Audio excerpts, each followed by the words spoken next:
Bogus દસ્તાવેજોના આધારે નકલી gun licence કાઢી આપવાના રાષ્ટ્રવ્યાપી કૌભાંડમાં ગુજરાત એટીએસ દ્વારા વધુ 16 હથિયાર ધારકોની ધરપકડ કરવામાં આવી છે।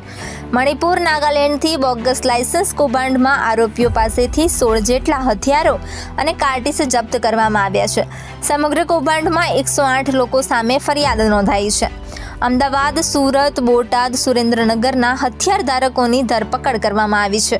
આ પહેલા ગુજરાત એટીએસ દ્વારા 7 આરોપીઓની ધરપકડ કરવામાં આવી હતી। બોગસ દસ્તાવેજોના આધારે નકલી ગન લાયસન્સ કાઢી આપવાના ચકચારભરા રાષ્ટ્રવ્યાપી કૌભાંડમાં પકડાયેલા 7 આરોપીઓને અમદાવાદ ગ્રામ્ય કોર્ટે 10 દિવસના પોલીસ રિમાન્ડ પર સોંપવા હુકમ કર્યો છે। એટીએસની પ્રાથમિક તપાસમાં બોગસ ગન લાયસન્સ કૌભાંડમાં અત્યાર સુધીમાં 115થી વધુ લોકોની સંડોવણી પર્દાફાશ થયો છે। 7 પૈકીના 3 આરોપીઓએ ખોટી રીતે ગન લાયસન્સથી મેળવેલી 3 પિસ્ટલ રિવોલ્વરનો ક્યાંક ને ક્યાંક ઉપયોગ કરાયો છે।